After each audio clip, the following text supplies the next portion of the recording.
এখন সরিষা ফুলের দিন শেষ, এখন আমাদের আমের মুকুলের বাংলাদেশ। কারণ প্রতিটা জেলায় প্রতিটা দেশে কিন্তু আমের গাছের মুকুল বের হয়েছে, আমের মুকুলের সিজন এখন।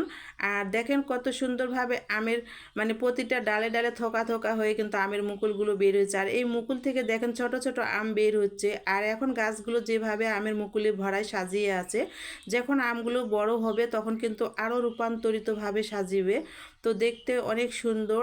আর আম থেকে আমরা অনেক কিছুভাবে খেতে পারবো, যেরকম আমের জুস খেতে পারবো, আম থেকে আম সত্ত্ব পিঠা খেতে পারবো, এমনকি আমরা আম পাকা আম মজা করে খেতে পারবো। তো আম কিন্তু সবারই একটা পছন্দের জিনিস, এমন কোনো মানুষ নেই যে আম খেতে পছন্দ করে না। তো সবারই একটা আম পছন্দের জিনিস। আর এখন সরিষা ফুলের দিন শেষ হয়ে গেছে, এখন কিন্তু পুরো বাংলাদেশ কিন্তু আমের মুকুলের ভরা বাংলাদেশ।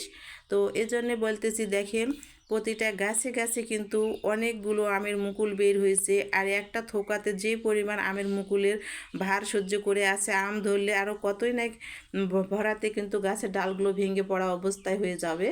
তো দেখেন অনেক সুন্দর। কার কার ভালো লেগেছে এই আমের মুকুলের ভিডিওটা?